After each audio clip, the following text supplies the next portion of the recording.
Kasi 12:00 na yata ngayon eh. At pag nakapag-breakfast na tayo, di medyo mas relax na tayo at nakapag tayo ng mabuti para sa kabutihan ng ating, meron pa pala akong gagawin doon na nakalimutan ko. Anyway, ang one of the emergencies, I believe, kasi to my mind as as an ordinary private citizens of the Republic of the Philippines, the moment that the People's Liberation Army, that is what the armed forces of China is being called, PLA, the moment they have set foot on our islands, starting with the Spratlys, it was already the start of a piece by piece invasion of the Philippines and some of the Pacific island nations all around the what is now called the Indo-Pacific region. That is the kind of culture that China is. That is the kind of thinking that they have. Ang pag-iisip kasi palagi niyan, long range yan eh. At saka maraming paraan yan sila. At saka tuso.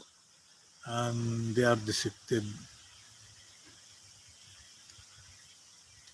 Yung sinasabi ni Pangulong Bongbong Marcos na people-to-people approach, in some sense, that can be effective. But the Communist Party of China will not allow you to, hindi ka papayagan yan na mauungusan mo sila. Ang unang ginagawa, hantuhan yan eh. Alam mo yon? Pag-isipan ninyong mabuti yan dyan.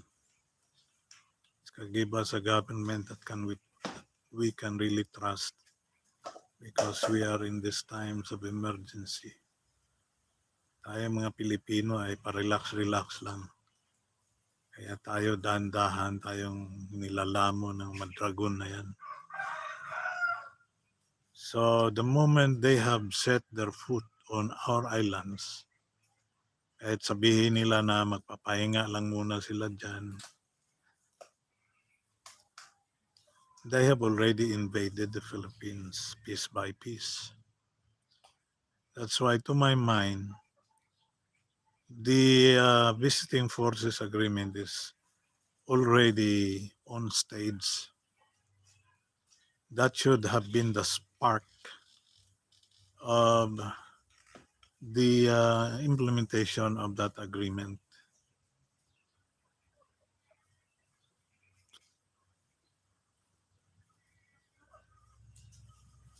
Pero alam mo naman kasi ang mga Amerikano, hindi naman niya sasabak kung walang plano eh. Pero long before, meron kasi tayong ano rin eh, we have the Permanent Court of Arbitration.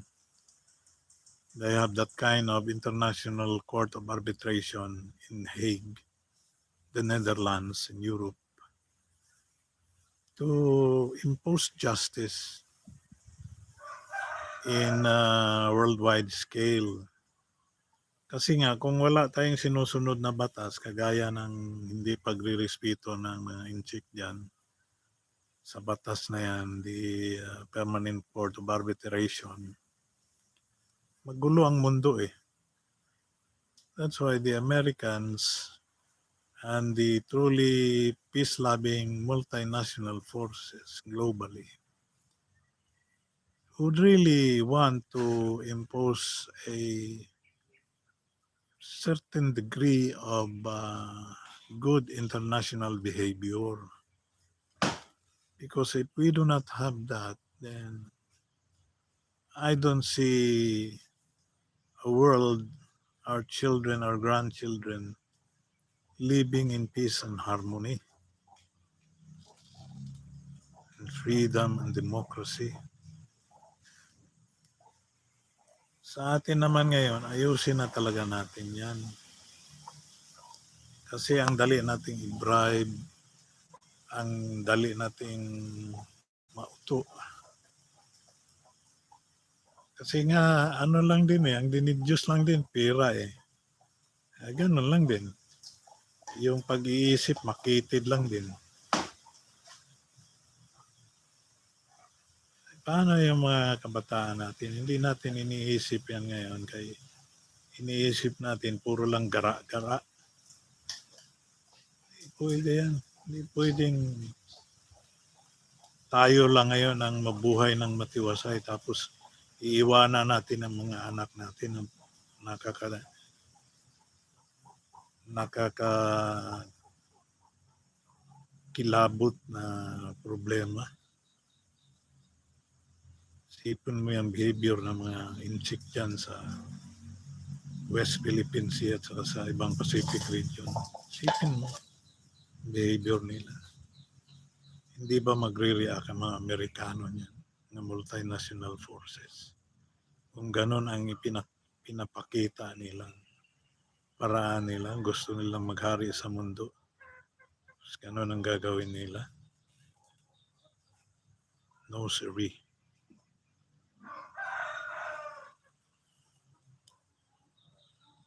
Yang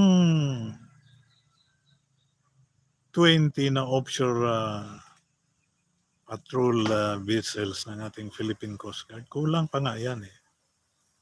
Remember that our coastline is double the length of that of the United States of America. Because we are an archipelagic country. We are composed of 1,700 islands during high tide. And you add to that 7,101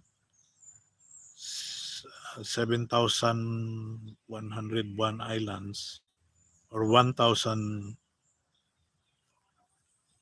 Basta pag low tide, siyempre lalabas yung isa pang isla. So nadadagdagan ng isa pa yan. So that is why we are called an archipelagic country. And our country is very strategic in the defense of America. And that is why President Joe Biden was courageous enough to tell the whole world that the peace in America and the defense of America depends on the peace and defense of their allies. Ganon po yan. That's why you cannot stop them from spending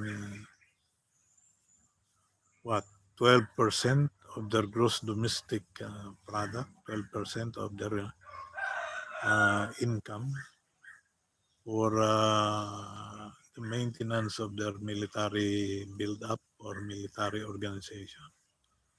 Because the world depends on them. And they have proven that during World War II that they can be depended upon in the fight against the evils of oppression. So, kung hindi talaga aalis ang ginagawa kasi ninyo ng pananatili dyan sa West Philippine Sea, kayong China, kayo, what you are doing there, staying there, every minute of every second of it, every minute of it, you're hurling a challenge against the global multinational forces that what they only wanted to have is freedom of navigation. You cannot go there and impose that it's yours. What do you want us pay a toll because of your kind of business that you want to impose?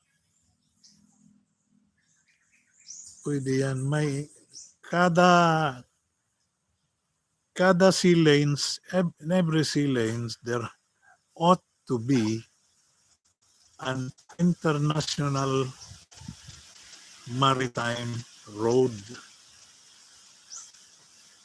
Kaya nga, what the United Nations Law of the Sea has imposed or has given even read, ano yan eh, what the United Nations Law of the Sea has given every country as their exclusive economic zone and in our own terms. Those are the Kalayaan Islands. And they are now challenging the will of the true peace-loving democratic nations of the world by setting their foot on that island. That is why the main plus point is the WPS. It's not Taiwan. Ang mga Amerikano kasi, siyempre, binabantayan din nila yung, they're also watching their actions in coming back to the Philippines.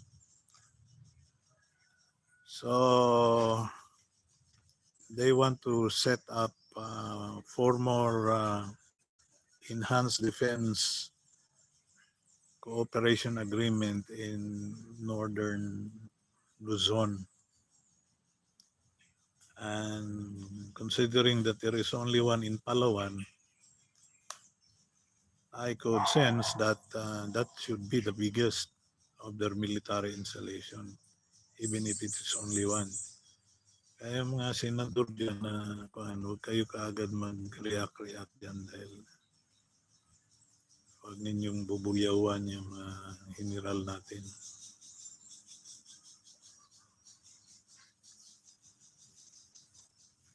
So, kukunti lang yun. Ito nga, hirap na hirap tayo. In an emergencies. Kasi itong mga leader natin, ang inuuna, mga bulsa nila eh. Huwag ninyo yan payagan na yan ang isipin ng mga tao hanggang ngayon. Ayusin ninyo na yan dyan. Yaman-yaman na ninyo. Ang hirap-hirap ng tao sa ng bansa natin hanggang ngayon. Dami nating pwedeng itanim, dami nating mga resources from the seas. Singapore lang, 40 na sa kanila, atin piso pa lang. They are now the number 1 transshipment point in the world. Their container yards.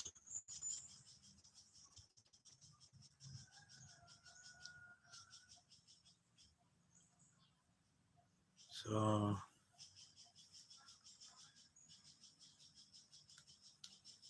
bilisan nyo na yung 20 PCG Coast Guard offshore patrol. Bilisan nyo na yan. Huwag nyo na isipin na magkakomisyon pa kayo dyan. Bilisan nyo na lang yan. Kasi kailangan na yan.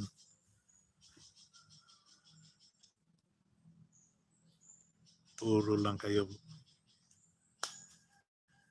Iisip nyo palagi, mayaman kayo, mayaman. Hindi nyo man madala lahat yan.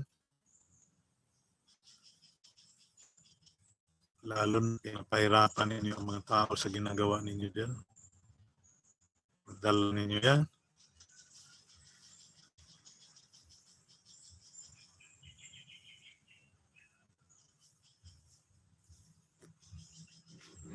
$20 PCG patrol boats kasing laki nung Magbanwa, Teresa Magbanwa. Yun ang kailangan ngayon. Muna yung submarine. You're not ready for a hide and seek naval warfare. Siguro kung ibalik ninyo lahat yung mga ninakaw ninyo sa mga tao, ninakaw ninyo sa gobyerno, siguro makakabili ka agad tayo niyan. Kayong magtapang-tapangan dyan dahil hirap na ang mga Pilipino.